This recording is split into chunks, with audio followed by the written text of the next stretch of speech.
I'm going to talk now about how your writing is assessed. And what you'll notice is there are 6 different categories. Each of these categories are out of 7, except for the first one, the purpose, which is out of 3. So let me talk about each of these in a little bit more detail.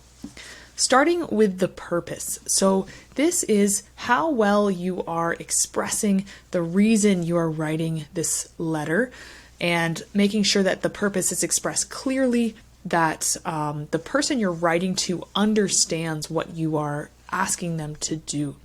And to do well on the purpose section, you need to present it clearly at the beginning, expand on it throughout the letter, and come back to it at the closing of the letter.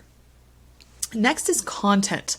Content has to do with taking the information in the case notes and presenting it clearly in the letter, selecting the most appropriate and relevant information for the person you are writing the letter to.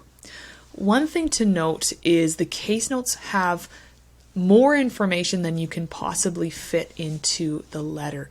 So with the content, it's testing your ability to select carefully the most relevant information and to leave out the information that is less relevant, that is in the case notes but not necessary for the person you're writing to be informed about. This is connected to conciseness and clarity in that you're taking that information from the case notes, you're presenting it in a very succinct or concise manner, so well-ordered sentences that have good connection between ideas, that your verb choices represent that clarity, what you're actually trying to say is clear and apparent to the reader, and so forth. So content, conciseness, and clarity, they balance each other in terms of selecting information that's relevant, leaving out information that's not relevant, and presenting it in this very readable way for the person you are writing the letter to. Genre and style has more to do with actually structuring the letter appropriately. This is a formal letter, which requires that requests are phrased in a formal way, using the appropriate verbs and so forth.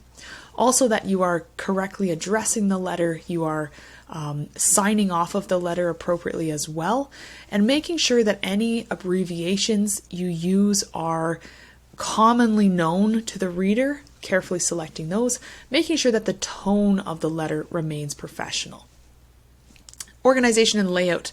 This relates to conciseness and clarity, but this has more to do with the paragraph structure, making sure things are nicely and logically sequenced, making sure as well that within a paragraph, the most relevant information is clearly presented first, and that the supporting details are well explained and laid out, and that generally your sentences are well organized. They aren't jumping around throughout the letter, that it's quite a logical flow as you read. Finally, with the language component, this encompasses quite a variety of things, including your verb choices, your verb tenses, making sure that you're using your punctuation, so commas, periods, semicolons correctly, ensuring as well that prepositions are used well, that you have the right verb for the right subject that you are using, and making sure overall that the language choices you're making are not interfering with the reader understanding what you're trying to say. So with that, those are the 6 different criteria. We will use these, we'll come back to them and expand on them as we go through some examples.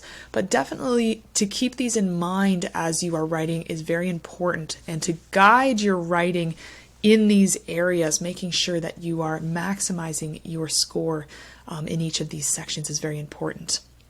In the coming videos, we're going to take a look in detail at how to actually structure your letter, how to select content, and things like that. Make sure you subscribe if you haven't already, and click that notification bell so that you are updated when I release those coming videos as well.